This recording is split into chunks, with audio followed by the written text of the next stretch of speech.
Hello everyone, I'm Carmen Lei, an assistant professor at the University of Macau, and also an SSCS Young Professionals Committee member. I'll be the moderator of the panel discussion today. Before we kick off the panel discussion, I will start with a short introduction of who we are and what we do. As young professionals and students, you make up of more than 30% of our overall membership, and you are the future of SSCS. As the SSCS Young Professionals Committee, we strive to address the different needs and interests of our younger members with initiatives like this webinar series. Select benefits of SSCS membership for young professional members include the following. Access to the SSCS Resource Center, which contains technical tutorials, short courses, and webinars. Distinguished lectures in your local setting, opportunities to apply for various grants and awards, and also you can develop leadership skills and make professional connections by becoming a local or global YP leader. Here, I will cover some activities that our committee has been working on. We have the upcoming Young Professionals Mentoring event as a part of VLSI Symposia 2021. The topic of the mentoring event is how to navigate academia and industry in the virtual world. The event is open to all SSCS and also EDS to accommodate to our members in addition to the VLSI conference attendees. We have 2 time slots to accommodate the members from all over the world. You can register for the event using the link that we post in the chat section. We also have launched an online mentoring platform. With this platform, you can connect with leading SSCS mentors and mentees from all over the world at your own pace and time. If you haven't done so, you can sign up through the SSCS website. In addition to the activities mentioned above, we host webinars for Young Excellence, which is a quarterly webinar series dedicated but not limited to young professionals members. This webinar series complements the monthly SSCS technical webinars, which they focus on the technical tutorials and developments in the solid-state circuit area. The list of webinars we did in the past is shown here. As part of the webinar series today, we bring you the panel discussion, choosing the next big thing.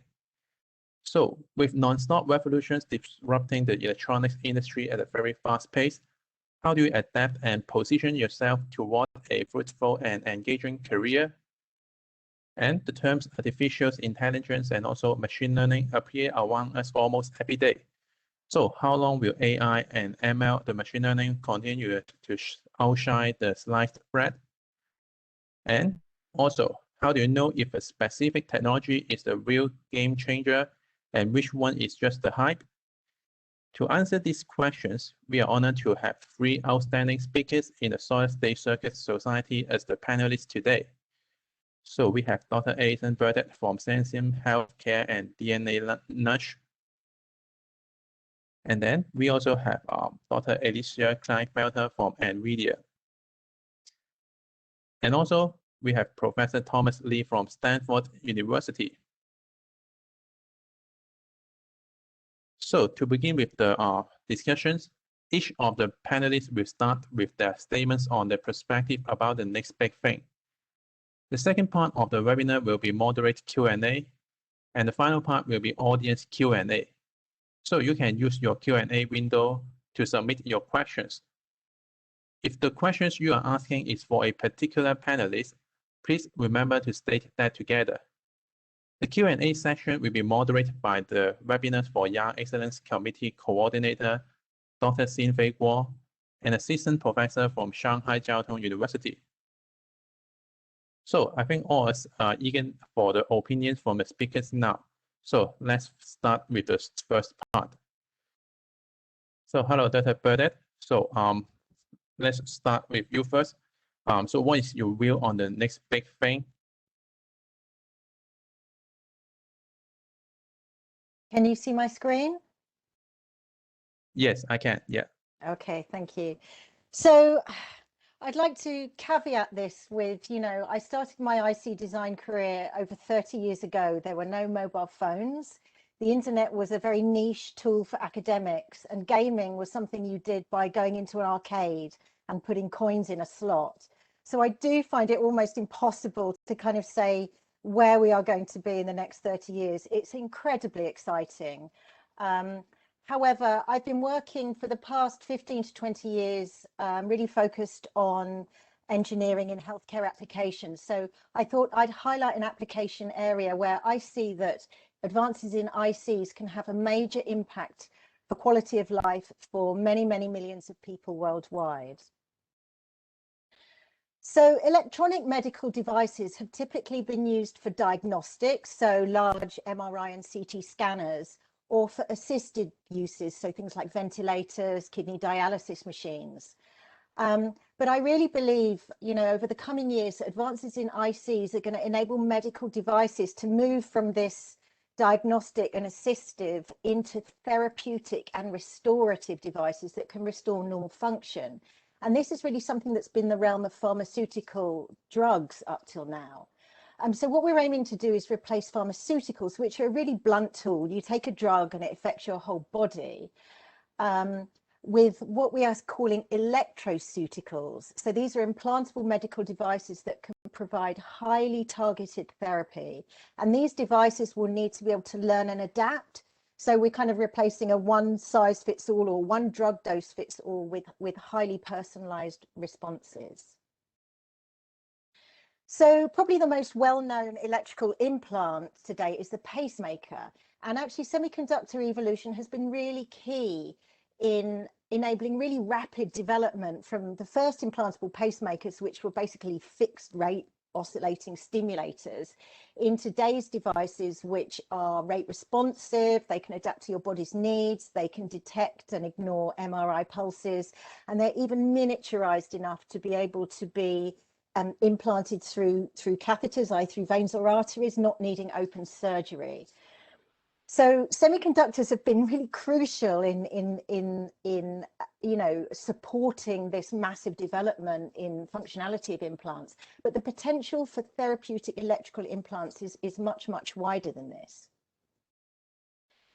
So the human body is basically a large electrical control circuit, with virtually all organs and muscles being controlled by electrical signals called action potentials, which are these kind of digital looking pulses traveling down nerve fibers between the control center, the brain and the spinal cord, and the other organs and parts of the body. And what we find is that many chronic disorders such as hypertension, depression, Parkinson's disease, and even obesity are kind of related to errors in the electrical signaling or control. So in the case of pacemakers for cardiac failure or deep brain stimulation for epilepsy and Parkinson's disease, what we're doing is we are applying electrical stimulation directly to the affected organ, so the heart or the brain. And this is still fairly crude because the brain certainly does many other functions, and so there can be kind of unwanted side effects. But what if instead we could target the electrical message itself by intercepting and controlling the signals down the nerve fibers? This would enable much finer grained control to restore correct body function. So we're not talking about brain-machine interfaces, which is quite a cool term now, but it's really central nervous system to machine interfaces to provide direct modulation of those neural pathways. Hence, we call this term neuromodulation.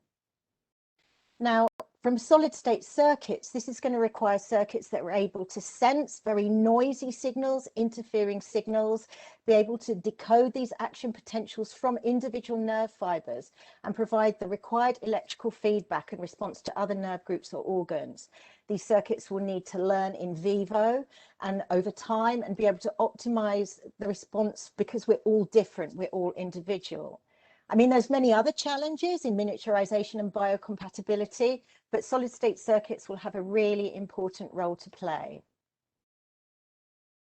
And so I think really my prediction is that ICs are going to enable the rapid development of entirely new neuromodulation devices allowing implants to deliver optimized therapies for conditions which now can only be treated with drugs with all of their side effects. And this is going to lead to some really interesting and multidisciplinary collaborations. For example, we've seen the formation recently of Galvani Bioelectronics. So this is a joint venture between Verily Life Sciences, so Google, a very, very traditional digital company, and GlaxoSmithKline, which is a huge global pharmaceutical company. So very unlikely bedfellows working together on products. But this is, I think, the sort of thing we're going to see more and more of. And finally, I'd like to acknowledge Firat, who is employed by Galvani, for providing me with some of the images. So thanks very much. Thank you, Alison. So I think that involves a lot of knowledge in a different area. Instead of solid state circuits, also you need a lot of knowledge in biomedical and also the neural, how the neuron functions, right? Absolutely. Yeah. So let's go to our next panelist. So let's switch to Dr. Kleinfelter. So Dr. Kleinfelter, what's your view on the next big thing? Sure. Let's see, let me get my slides up and running here. So again, thank you for the organizers for having me for this. I think as Alison pointed out, this is quite a tall order to try to predict what the next big thing is. So I know I'm from NVIDIA, so a lot of people are probably thinking it's good for me to talk about AI, which I will touch on a little bit throughout this talk. But what I'd like to focus on first that Alison also mentioned is accurate prediction is really difficult to do. And oftentimes this is due to the fact that we have this compounding knowledge effect that exists in our field or just in general in society that's very nonlinear. And it's really hard to grasp because of its nonlinearity. And also trends may take different shapes and trajectories and might come onto the scene in very different ways. So it's very difficult to kind of predict what the next big thing is. And I always like to bring up this example from the 1900 Paris World Fair. A German chocolatier decided to come up with 10 postcards about predicting what the year 2000 would look like. And this is one of my favorite ones because you can pretty much go through it piece by piece and think about the technological innovation that occurred that would pretty much make a lot of this infeasible or impractical or non-desirable. Whether it's the development of the airplane, so we're not levitating on our own mini balloons, or the invention of the automobile, so we don't have horse and carriage levitating on water. So again, accurate prediction is difficult, and the more long-term it is, the more pessimistic or difficult to do it is. And we also have these very new inventions, such as a smartphone in 2007, that similarly disrupt many industries, very unpredictable. It completely disrupted our economy into more of a gig economy, so unpredictable. And we're now in the era of AI, which starting around in 2012, but I think a lot of people would say that this is the beginning of that trend. AlexNet proved really low error rate in an ImageNet challenge, which was very impressive even compared to the next best one, and kind of kicked off this new era of AI from there that not a lot of people predicted, and was one of the first pieces of work to accelerate that workload with the GPU as well, which I think kind of kicked off a lot for NVIDIA, of course, but also for machine learning. So what I would like to posit is that it's not really that important to predict the future, and I won't kind of nosedive it into a particular area right now. It's really important, though, especially since I'm talking to people earlier in the career, to be robust to uncertainty. Because in at least my short career, I should say, in contrast maybe to what Alison said, I'm only 6 years out of my PhD. And what I've often seen in my shorter career here is that it's not so much that the issue is that someone wasn't the forefather of a trend. It's so much of an issue that when that new trend is right in front of you, that you're more likely to not react appropriately, dig your heels in, resist change, so on and so forth. So being a forefather isn't so much as important as being robust to uncertainty and preparing for that change throughout your career. So here's a good quote I like from Richard Hamming.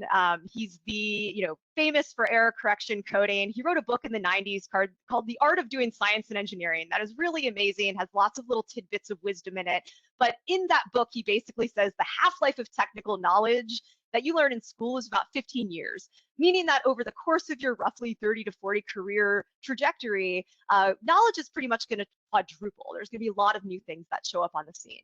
So how are you robust to this? His suggestion is you concentrate on your fundamentals in order to future-proof yourself in your career, so that you don't get left behind, as he says, like so many good engineers are in the long run. So how do you prepare yourself for this type of uncertainty? And what I always like to think about that I've used in my career, that I've also learned about more from reading more business texts in the last couple years of my career, is this idea of scenario planning to develop vision, which not necessarily about predicting the future, but more about kind of thinking critically about what you're working on and asking yourself, where is this going to go in the future? And it really involves asking yourself 3 questions. The first one is, what is possible, which is science and math. We're very familiar with that from our educations. The next one is, what is likely to happen, which is more about engineering. And the third one, which is the most complex and difficult to grasp, is what is desirable to have happen. And this concerns ethics, it concerns economics. These are things that are very messy, they're very human factor related. And I think that number 1 and 2 are usually, in my experience, easy for engineers to grasp, because that's what we get when we go through the traditional education path. We effectively see that we learn these things in physics or engineering courses, but it's really hard to gain an intuition for number 3 because it involves these messy factors. And a good example of this that's currently happening in the AI community right now is, over the last year or so, we've seen that ethics are really starting to come into play with how we're pursuing the future of AI. So to make that concrete, not only are we talking about bias in data and how that can propagate human biases in models, we're also talking about how, even though the model may be accurate, if it takes weeks of compute time to train in a data center, then that's ethically bad, because we're wasting a lot of energy to train a model that potentially could identify a cat at the end of the day. So we're starting to have a lot of these ethical discussions that could potentially impact the technological progress. So asking yourself these questions as you go through something you're working on is a really great way to future-proof what you're working on. And to give up one more example of this, one way I've used scenario planning in my design process right now, I am a digital designer, to make that clear. And I've been thinking about my long-term vision for the semi industry for many years. And I've noticed a trend that I think is going to continue here that I'll describe is, we all know Moore's law. We know designs are getting more complex.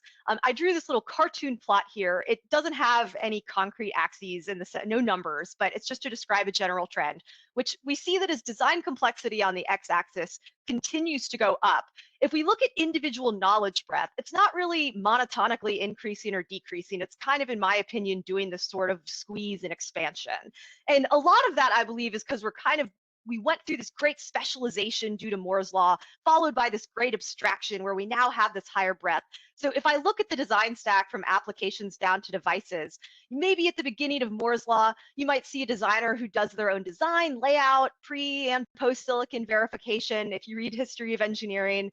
And as you progress through time, where now chips have millions to billions of devices on them, you might see someone that's a little bit more squeezed, a little bit more siloed, who might have, fractured design environment. You have a pre-silicon verification engineer, a post-silicon verification engineer. You're just kind of doing a small design in a unit.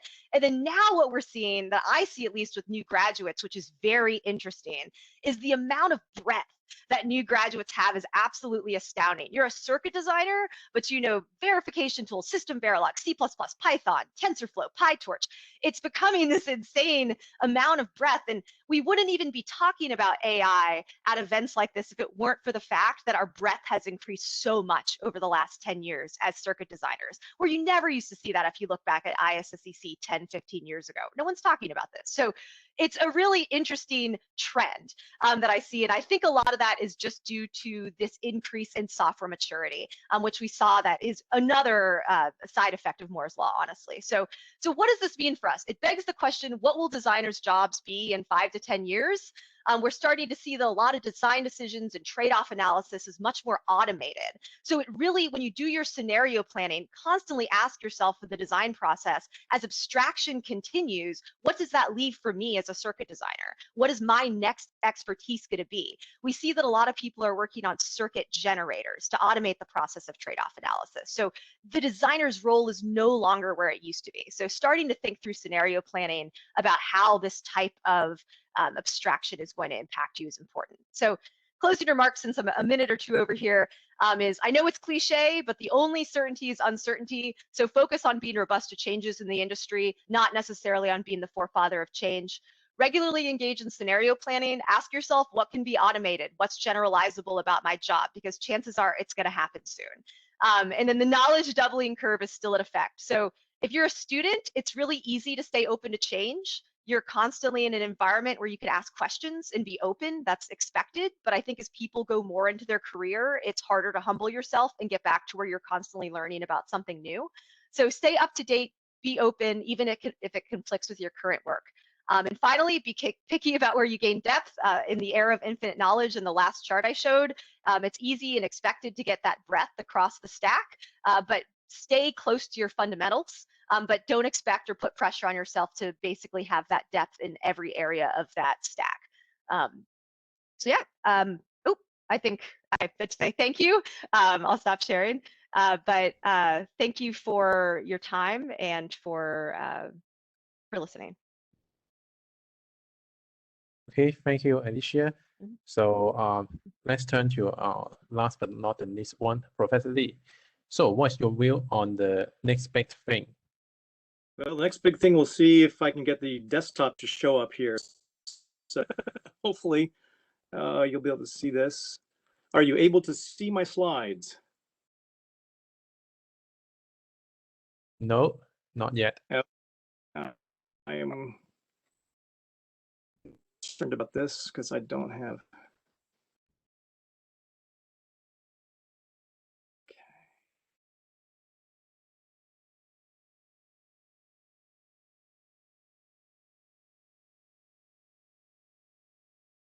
Hopefully you are seeing So now- slides now.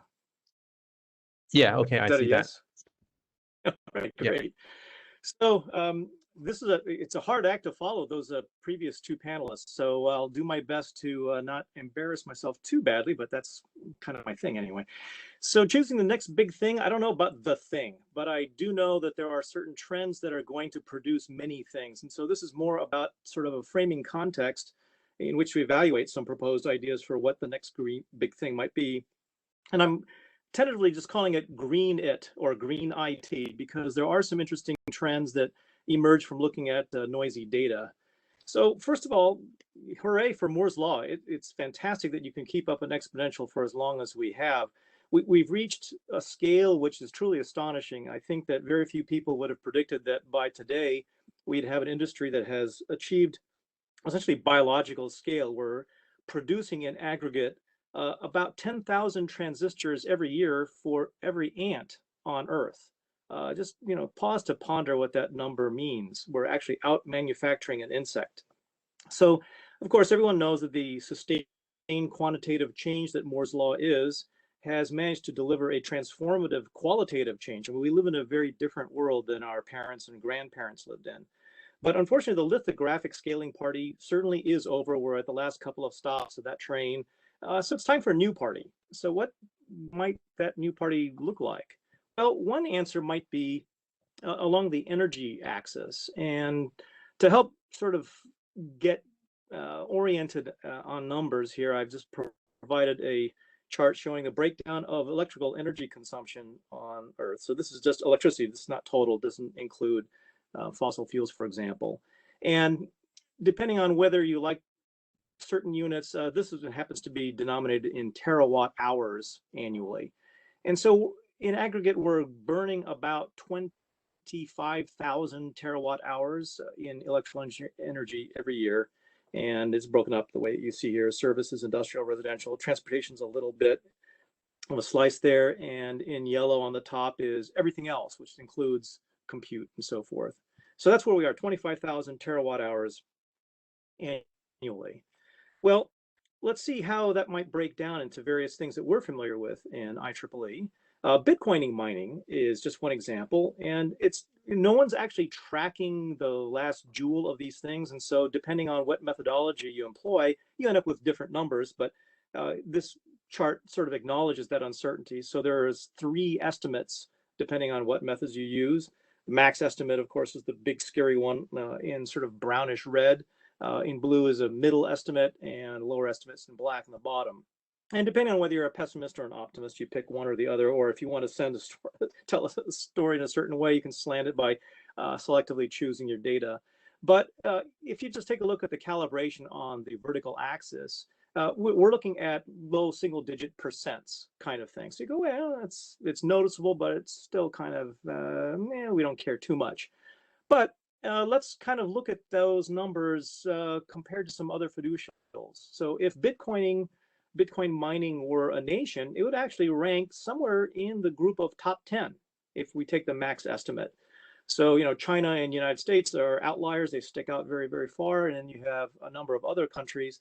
But Bitcoin mining, if you choose the maximum estimate, is somewhere near Brazil, Germany, Canada. It's bigger than France. It's bigger than Holland. So that starts to get your attention. When a single application starts to consume a total energy budget of nations in the top 10, okay, you kind of want to go a little deeper and figure out what the trends look like. So you start breaking down the budget into little finer slices, or you slice them in different ways, and you see that data centers in aggregate are about double Bitcoin. And so that becomes an interesting thing to ponder. All right, so we live in a Moore's law enabled world. We're scaling exponentially. And at some point, exponentials break. All exponentials break. You cannot sustain an exponential indefinitely. So this is something we want to keep an eye out on, because along with breaking things, comes a need with fixing things. And so engineering is a great profession because we break things, we get paid to break things, and then we get paid to fix them. So it's a great racket. I love it. You indefinitely in that game. So if we consider just the energy consumed for compute, we find out that the older mantra that, compute is free. I was taught that, gates are free, computation is free. This is great. We convert everything to software and life just automatically gets better. Well, if you take that to heart, and we have as a species, as a profession, then you find that you get to a point where, well, yeah, the cost of computation of a computation is 0, but we're doing an infinite number of them. So 0 times infinity turns out to be any number you want, and sometimes infinity wins. So if we take a look at just the unburdened energy cost of computing, this is not accounting for memory cost, which right now is sort of the energy hog. Communication cost, we're not even talking about that. We're just looking at the raw energy required to compute a thing. Today, we're pretty wasteful. The benchmark system there is sort of the average of today at the individual operation level. And compared to the world's energy production, we're sitting comfortably several orders of magnitude down. So, you might sit back in your easy chair and say, well, I'm just going to catch up on my Netflix. Who cares about the energy cost of the bits? And but because there is overhead associated with all that, you're actually consuming something above that orangish line. And in fact, the overhead is huge. It's orders of magnitude higher than that fundamental limit, or that average limit, actually. And more worrisome are the slopes of these things, or actually it's a single slope. It's about 1,000x increase in energy consumption per decade. So you don't have to wait too many decades before you cross over the line that says world's energy production. And so it says, if we manage to strip away all the overhead of compute, we cross over that line in the 2030s. That's soon. And of course, some people have started to notice this, and the SIA, which produced this particular set of plots, says, well, we think by doing sort of normally smart things and doing normal amounts of engineering work, we could get down to a couple of orders of magnitude lower. So that's good. That buys us some breathing room. But then you go, oh, but it's 1,000x per decade. We'd have to reduce our energy consumption by 3 orders of magnitude to buy us just another measly 10 years of breathing room. It starts to feel kind of like a tough game. And if we pulled off some real great physics miracles, we could get down to the Landauer limit, which buys us another decade or so. But kind of no matter how you slice it, if we were to continue trends that are firmly in place and have been for several decades, we will boil the Earth before the end of the century. In fact, it happens before mid-century. And we, in fact, if you extend these curves out and extend the vertical axis, we actually end up consuming all of the energy the Earth receives from the sun before the end of the century. So we're actually victims of our own success. We've gotten to the point now where energy goes from, oh, well, we notice it, we have to worry about putting our data centers in Iceland because of the energy cost. Well, it's actually more dire than that. It's more than a simple matter of economics. So this provides us with, I think, a nice framing theme that allows us to have a very sustained and exciting time in electronics. We're going to have to figure out how to grasp this problem in a way that admits some solutions. those who favor, those who acknowledge energy as really a first order constraint coming soon to a theater near you, will be the ones who will have very good futures in this endeavor. So we're going to have to do more than rearrange the deck chairs on the Titanic. We've got a pretty big iceberg we're heading toward, and that's scary for some people. To me, it says, well, of course, we're not going to follow those curves. It's not unacceptable. So we're going to solve those problems as a profession, and that's going to be pretty exciting because that's a very interesting set of problems, and it's going to require the best of our abilities. So that's my short version of what the future looks like for the next big thing. Okay, thank you all three panelists. So we've heard all about the statements from each panelist. So let's roll to the moderate Q&A session now. So the first question is, for the young professionals, I think it's important to design a good starting point to focus on for the future career. So right now there are so many fancy words, as I mentioned, AI, ML, or hardware, software co-design, brain-machine interface, and also 5G and 6G. So for the young professionals, how do they decide which is the real game changer and which one is the hype? And also, how does the circuit designer play a role in this technology? So maybe let's start with Alison. So what's your view? So again, you know, with the difficulty of prediction, I would say don't worry about it so much, especially when you start your career. The most important thing is to keep learning, you know, keep ahead of advances in the field. You know, that's what IEEE is great for, the publications and the networking opportunities it provides. And you're never going to get it right all the time. You know, I think in my career, I've probably had a, you know, 25% maximum success ratio. You know, I've had projects, you know, you work on chips and they never get released because, oh, the company changes direction or a competitor comes out with something else, or, you know, for many, many reasons. But every single thing you work on is a learning opportunity and you take that learning forward. So, you know, kind of my feeling is that every single thing you work on, you have to look at that as a learning opportunity. Don't just say, well, I don't really know why that didn't work. It doesn't really matter because we never released it anyway, because you'll just keep making those mistakes over and over again. So even for my failure projects that failed because of something I did wrong, I never did that mistake again. But I always learned something I could take on to the next project. So you just have to kind of somehow keep that student learning mentality your whole life. It's kind of okay to fail, provided that you failed because nobody knew the answer. If you failed because you were lazy or you made the same mistake again, then more fool you. But yeah. So that wasn't really an answer, but you know, I think given that you can't answer that question, just keep learning. Yeah, I agree. Learning even from the failures, it's very precious lessons.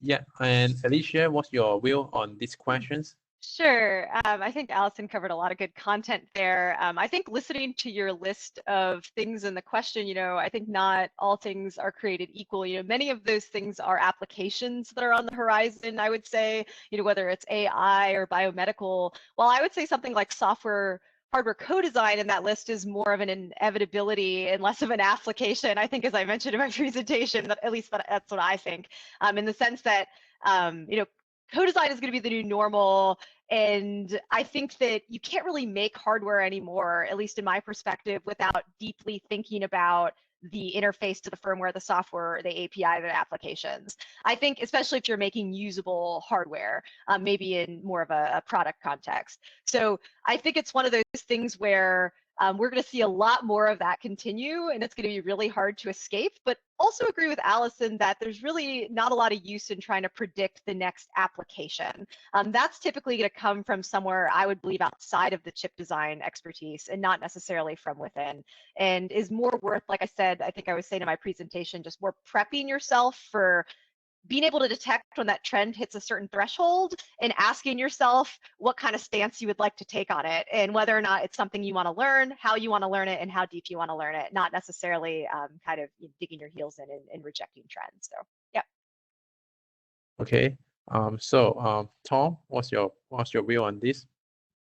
Well, I'm just going to sing the same song that Alison and Alicia are singing. Predicting is a fool's errand. You can't do it accurately. You can do it, but you will not be right. So you have to maintain a very, very agile posture and just be ready to make those left turns when they suddenly come out of the blue. And that just means constant learning. I mean, when you finish school, that's not the end of learning. That's the beginning of real learning. When you discover all the things that, we lied to you in school about, and all the second order stuff, which actually turns out to make the difference between success and failure, you're going to have to pick all that stuff up on your own. So you have to learn to be your own best teacher. And I think that Alison said the right thing. Just continuous learning really has to be the theme, so that you're ready for whatever the next big thing happens to be, because no one predicted it, right? So just be fast. Outrun the others. You don't have to outrun the bear, you just have to outrun the other person, right? Okay. So for our next questions. So for fresh graduates, the very first questions they will ask themselves is probably whether to join the academia or the industry. So actually, we had a webinar on this topic before, but in terms of nurturing the next big thing, what are the roles of academia and industry in incubating the future technology? So maybe let's start with Tom this time. Oh, wow, that's a tough one, because I didn't want to be an academic. I had to be talked into it, sort of dragged kicking and screaming, because I like to build real things, and I always had this idea of academics not actually doing anything useful. And but they're both useful to society to some extent, I guess. In academia, the plus can be that you have some breathing room. You can work on foolish things, and that might be okay. Whereas maybe it's not quite okay to most companies to pay someone to sit around and allegedly think great thoughts, but not actually produce anything that you can add to the bottom line. So if you're someone who likes to have not that pressure of, well, we got to ship a product this year, and so all those great ideas that you have, you just kind of put them in a closet for a while, which means never do it. Then academia might be an attractive place for that sort of activity.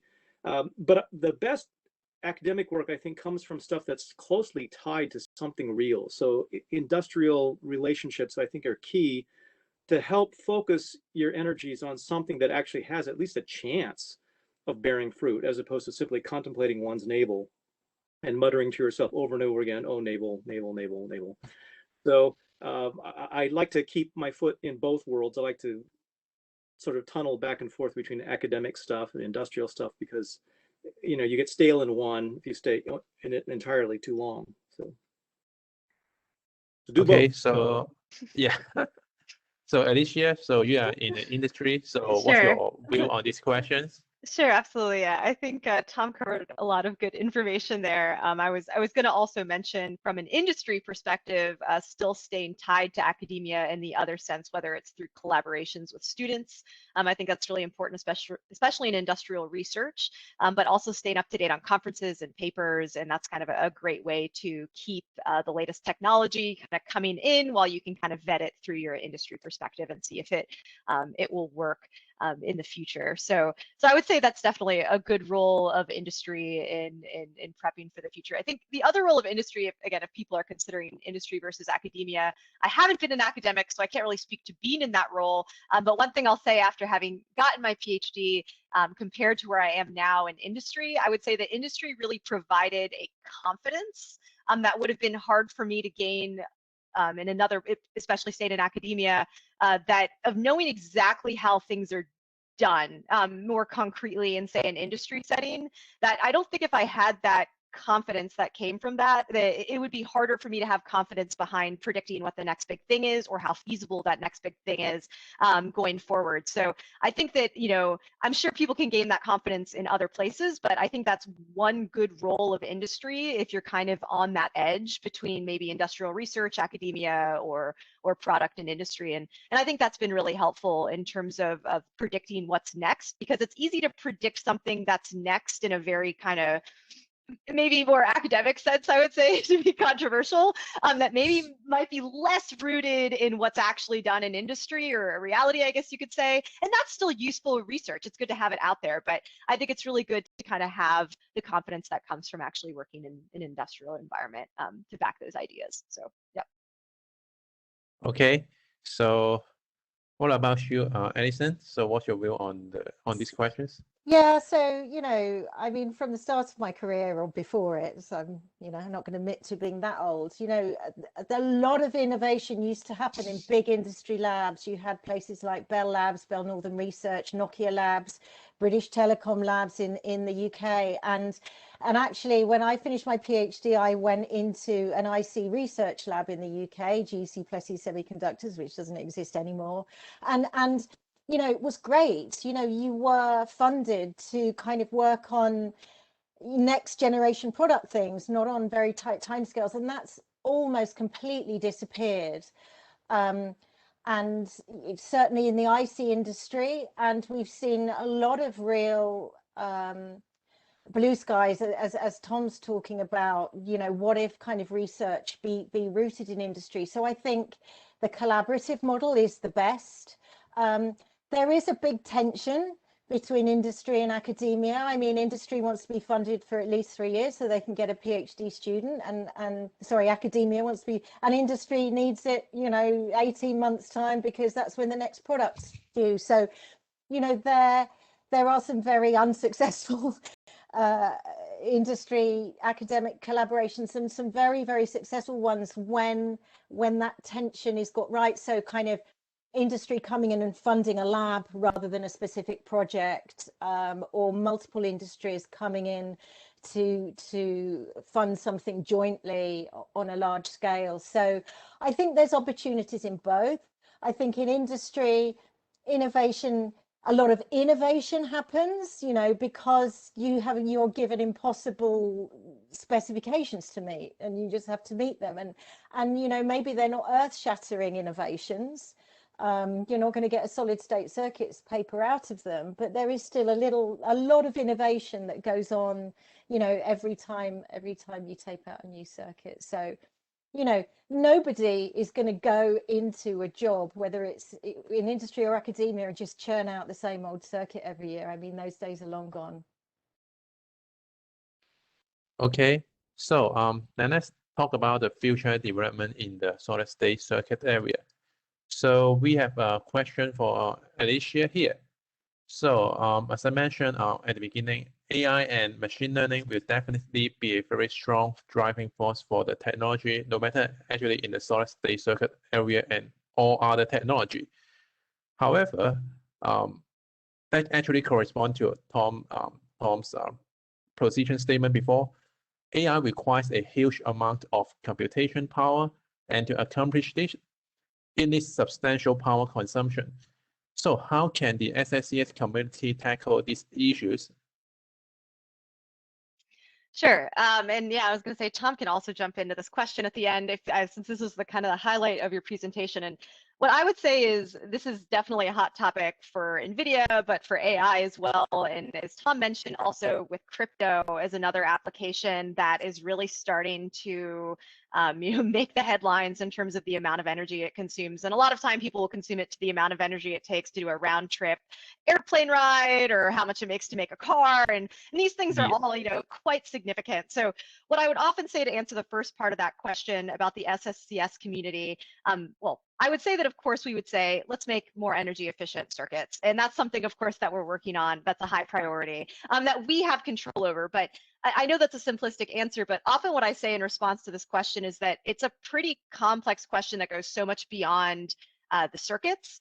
You kind of have this greater ecosystem of the embedded systems, the software, the algorithms that kind of really start to impact energy in terms of if you write bad software, for example, no matter how good your hardware is, it's not going to matter, right? So it's this whole ecosystem of power consumption that we have to get a hold on. And I know that there have been efforts, I think, from Google and DeepMind to basically do like data center control in terms of trying to modify the way power is given throughout the data center. So there's throughout the stack a lot of different ways of approaching this problem.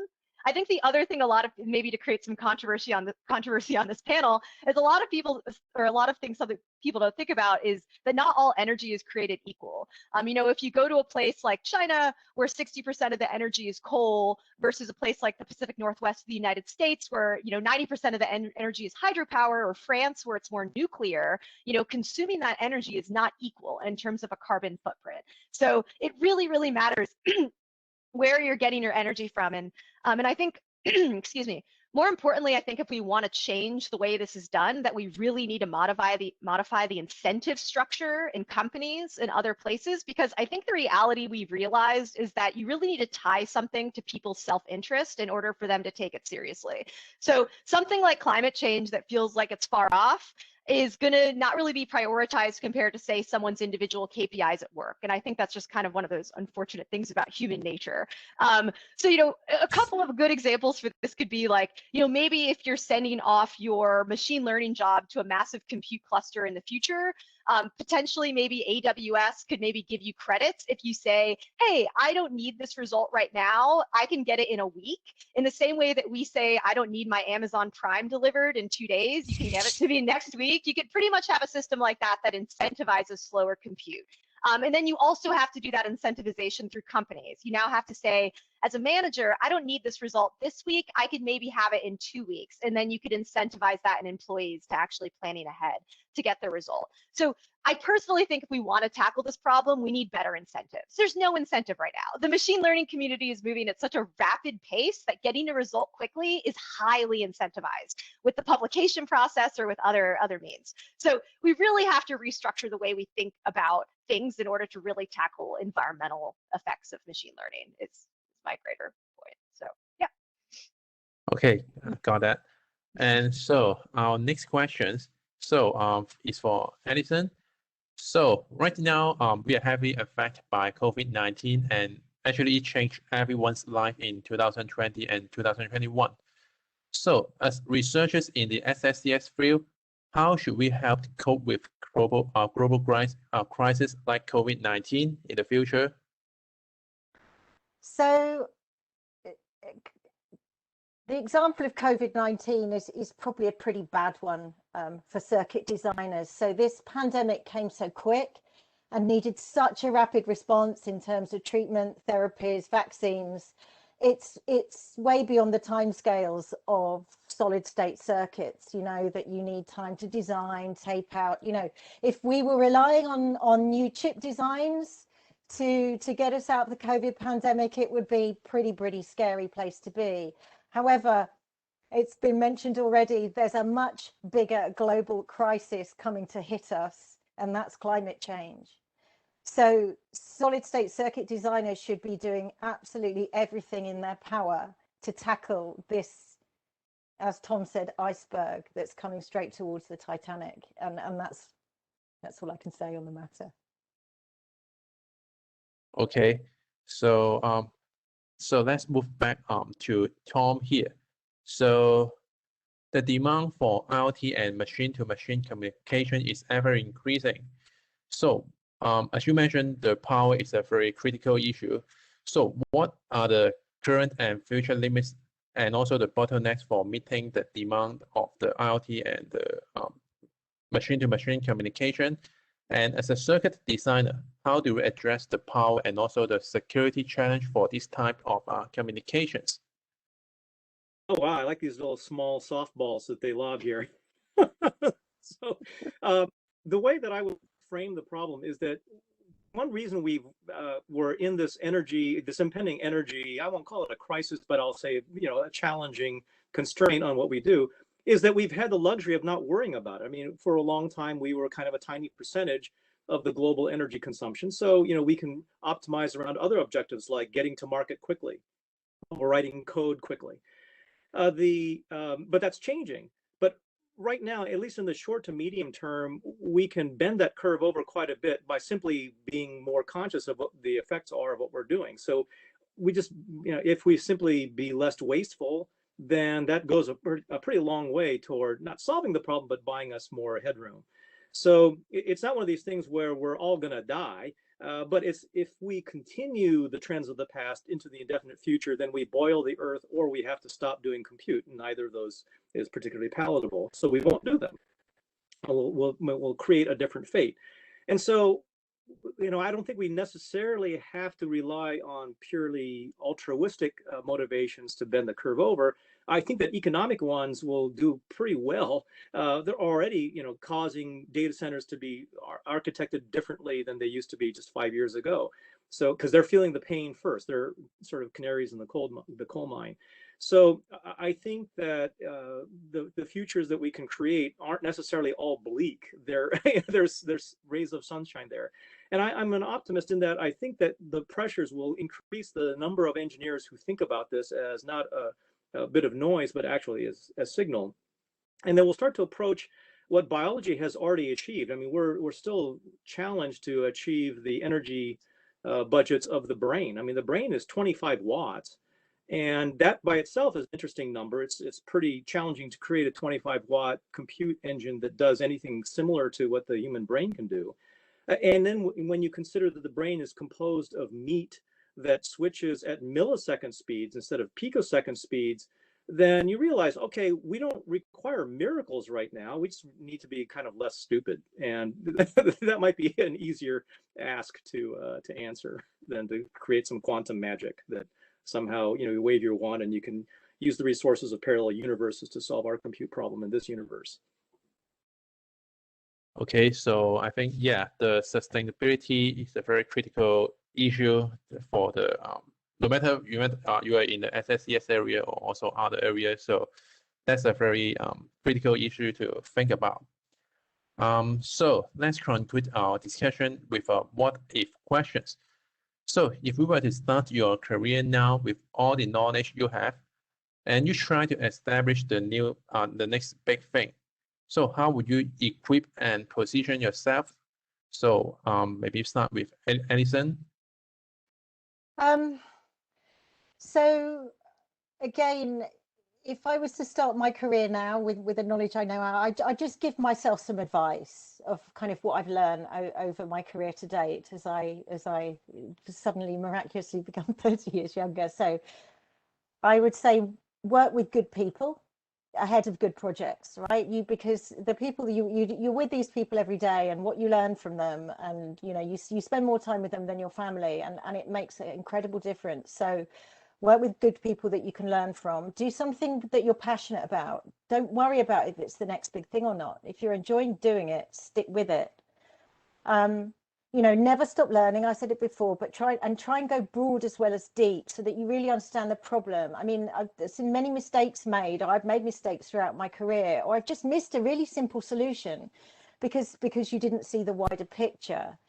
I'm not paid by the IEEE, but I would say, get involved in your society so you have access to that information, and you can carry on working with experts in the field. And honestly, just don't worry about the future. If you keep learning and keep an open mind, it will all be fine. Okay, so what about you, Alicia? Sure. I really just want to back up something Alison just said, which is basically work with good people. And that doesn't have to mean there's no universal good, but figure out what good means to you, where you feel good learning, where you feel open, and figure out the groups with those qualities and kind of flock to those groups. I think oftentimes that impacts more of your day-to-day happiness in your career than sometimes even the type of work you're doing. So I think that shouldn't be underestimated. The other thing I would say that might be unconventional, I'm a very avid reader. I enjoy reading fiction, nonfiction, whatever it may be. And I kind of mentioned this in my presentation that I got a lot of really good engineering fundamentals from undergrad and grad school in terms of the basics of what I needed to do. The tech was covered. That wasn't that difficult, assuming you're reasonably, intelligent, which I think all of us are.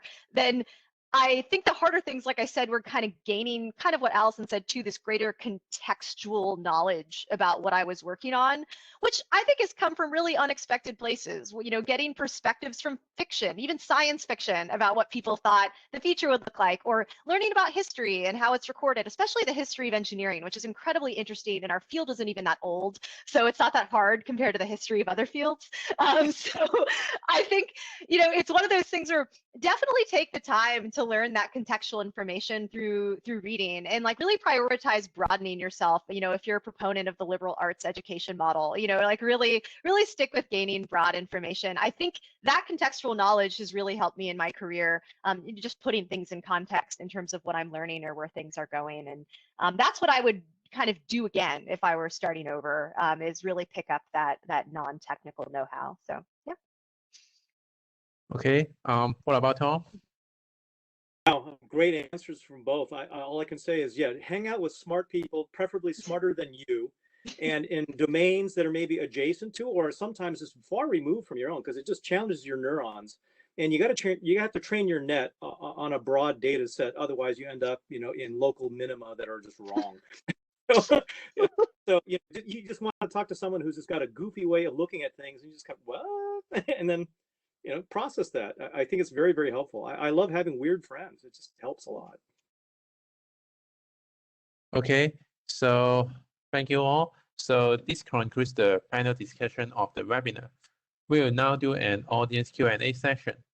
As a reminder, please use the Q&A section of your dashboard to ask Dr. Burdett, Dr. Kleinfelter, and Professor Lee any questions you have regarding the discussion we had today. When you are sending the question, please remember to select sending your questions to all panelists. The session will be led by Xin Fei. All right. Thanks, Carmen, and thanks our three panelists. So yeah, we got a lot of good questions. So I'll start with this one for Alison, actually. So the question is, can neuromorphic engineering or devices help in your modulation applications? So it's basically about the neuromorphic engineering.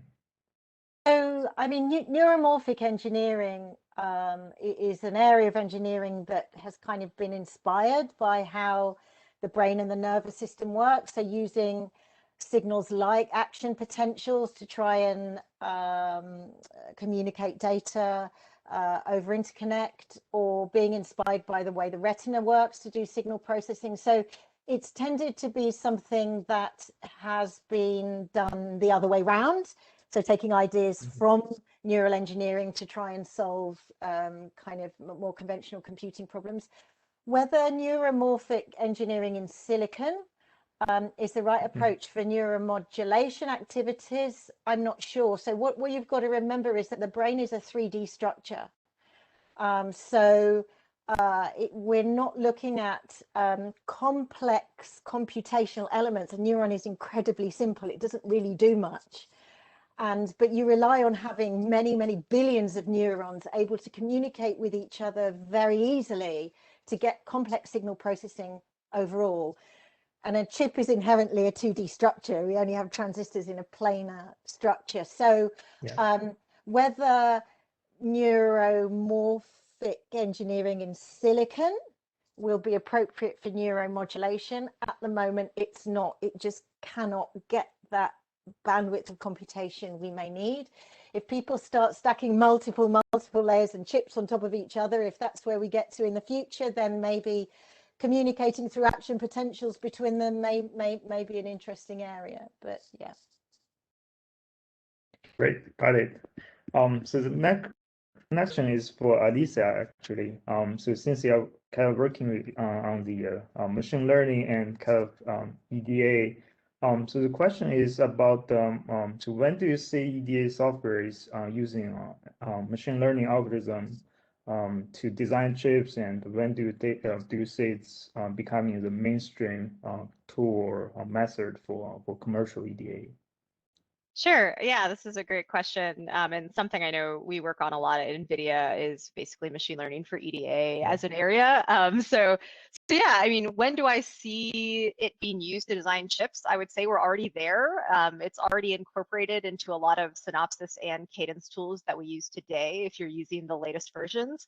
What I would say that's notable about it, though, is that it's not like they're ripping out core functionality to replace it with machine learning prediction, but I would say that it's more similar to like having an app on top of what you already do to kind of improve the designer's ability to optimize some aspect of the design. So I would say that we're pretty much already there. I follow a lot of EDA level conferences such as ICCAD and DAC, and even if you look at the proceedings for those conferences over the last 2 years, you can pretty much see that almost about 90% of the content is machine learning related and using machine learning to accelerate these types of workloads. So I would say we're pretty much already there. I think the next step for this in the future is going to be proving a lot of these predictions with silicon, which I think is not necessarily there yet for a lot of this type of ML prediction. So I would say that's the next step, is really validating these predictions with silicon results. But yeah, I would say that we're there, and it's going to continue with every new machine learning method that gets developed. I mean, the person asking the question mentions reinforcement learning. There's also a lot of work being done in graph learning because graphs are a natural data structure for netlist and similar data or gate level data. So we're going to kind of continue to see a lot of these new methods of machine learning being applied to EDA problems, I think, as we go forward. So.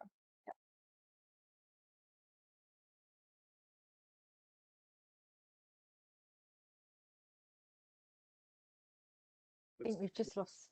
We lost Xinfei. Maybe Carmeng or Zainab, you could step in. So one moment, maybe I will see if we get Xinfei back in the connections first. So hello, Xinfei. So maybe I will handle the Q&A. So this is a question for Tom. So energy consumption of power computer system is alarming. So what about the RF or millimeter wave systems?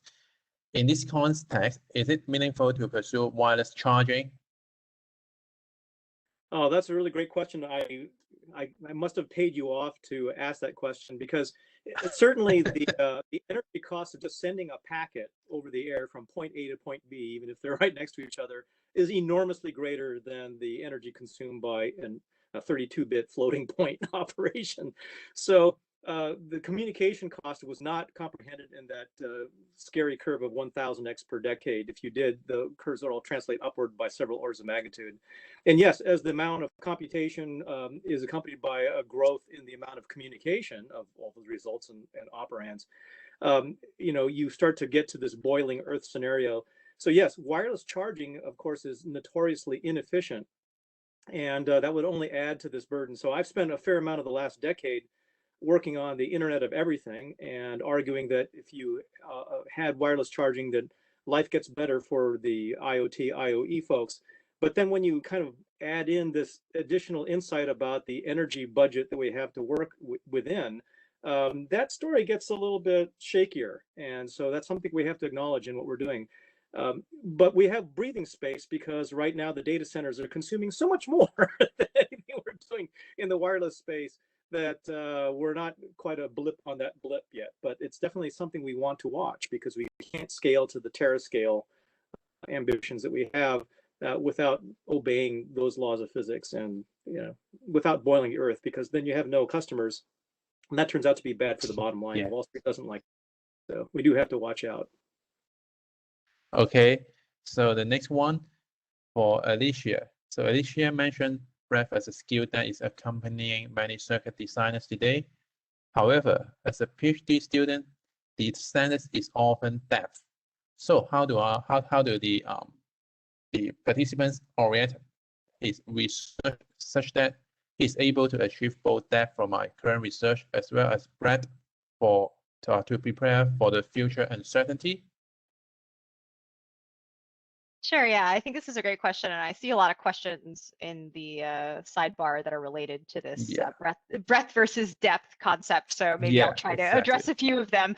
But yeah, I think the one about being a PhD student is great, and I'll address that by first saying maybe my trajectory as a PhD student. I think when I started even my PhD, which was actually only about a decade ago, a lot of people were still getting PhDs by, say, maybe even taping out one accelerator that was highly optimized over their entire PhD career. But as I was finishing my PhD, those accelerators needed to be integrated in a greater context of, say, like an SOC that was all designed, in an academic environment. So things again became much more context driven over the small course of even my graduate studies. So I think what I often saw, and I kind of mentioned in my presentation too, was that you still have to get depth in some core part of your expertise, whether that is in designing some specific type of circuit. So you should focus on that and go deep, but still keep, without getting the depth, still kind of skim around where you are to get enough breadth to put it in context. And I think as you kind of continue down that path, you'll figure out if there's an area along that breadth curve that you need to dive a little bit deeper. But I think this kind of goes into more of my last comment about trying to scrutinize where you want to get that breadth versus that depth. And I think that's more intuition you just gain over your career, but never abandoning your core level of expertise, I think, is what's important. Always keep that core set of fundamentals in something you've gained a lot of depth in, and that's how you get your PhD. But I think now there's just this added expectation where you just have to spend extra time to gain the breadth in order to put that work in context. So I think that would be my recommendation for how to go about that in a PhD context. Again, I think as Tom mentioned, talk to a lot of people in related fields, gain expertise that way. But yeah, don't try to kind of maximize across that whole space. And if I might add something here, I think both Tom and Alicia said this before, but let me say it explicitly: go and ask people who already know the answer. It's the quickest. There's no point reinventing the wheel by trying to derive everything from first principles. If somebody else knows, go and ask them. If you ask them in the right way, they'll just be completely flattered and dump all their knowledge on you. And 1 hour over a coffee, you're suddenly kind of you've had their expert knowledge divulged. And I've learned a hell of a lot that way by just thinking, who knows about this? Who knows about this? Phoning them up and saying, tell me what you know about wireless charging. And then, an hour and a half later, I've got the key, the things within, and then I know what I need to explore further because it's relevant to my, to my particular application area. But yeah, I mean, just suck up as much knowledge from people that already know as you possibly can. It's the quickest way.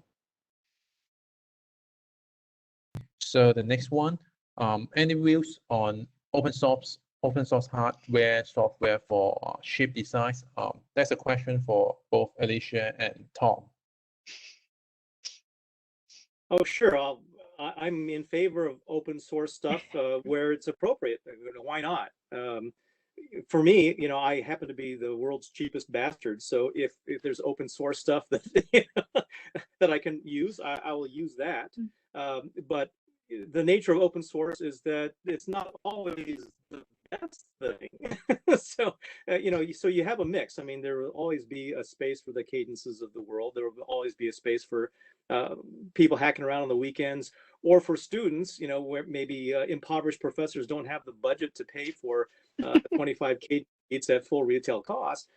Sometimes you get by with open source stuff that works just fine. And I see a nice growing movement actually from sort of the maker community toward assembling bits and pieces that have been done kind of as individual projects around the world and then kind of aggregating them together. So you can actually download a gigantic tarball that's got pretty much everything you need to do schematic capture and simulate, and even do some E&M kind of level of abstractions, at some level of abstraction, to get some idea of what the overall EMI environment looks like.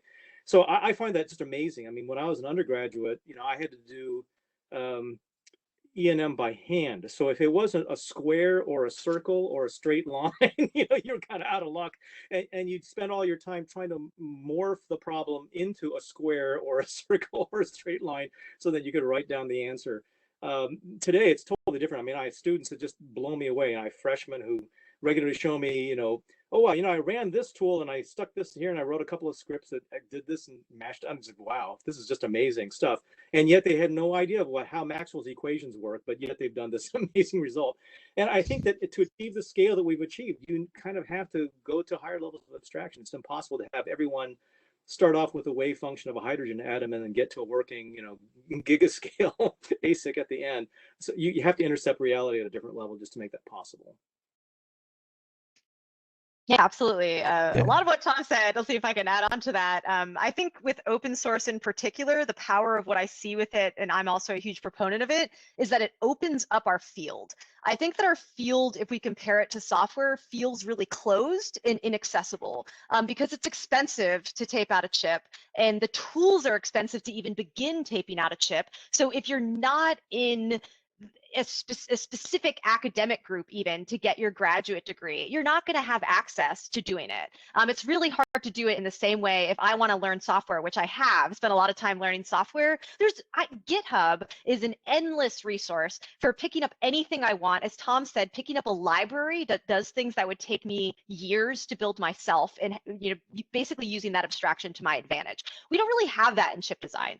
We don't really have access to tools, and we also, it's hard to kind of get the funds to do tape out. So I think that's why Open Road Project, which I think is a DARPA initiative right now, or even Google's effort to do, say, their new free PDK, where they're doing free runs in 130 nanometer for anybody. I think those are really powerful things to just opening up our field. It means that technically anybody who has an interest doesn't have to actually go get a PhD at MIT. They could potentially get a PhD from, if they really have the desire and the interest, from anywhere in the world.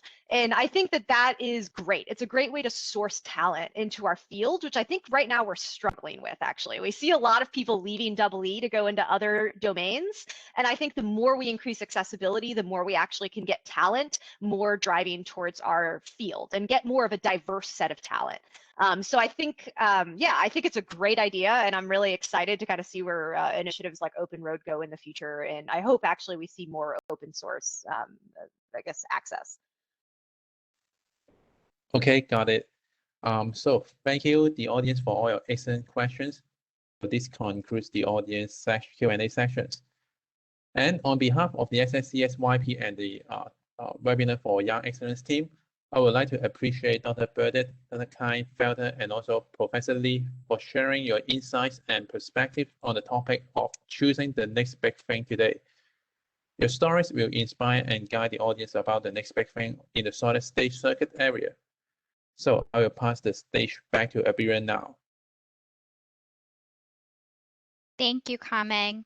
Thank you, everyone, for your participation today. If you are interested in being a volunteer for the SSCS Young Professionals Committee, I've included Zainab, our chair's email address in the chat, so please email Zainab. And as a reminder, the webinar will be posted on the SSCS Resource Center and our YouTube channel for future viewing. I also posted a link for signing up for the VLSI mentoring event. If anyone's interested, please RSVP. And for more information on upcoming webinars, please visit the SSCS website. Thank you. Have a nice day, everyone. Thank you. Thank you. Thank you. Thank you. Bye.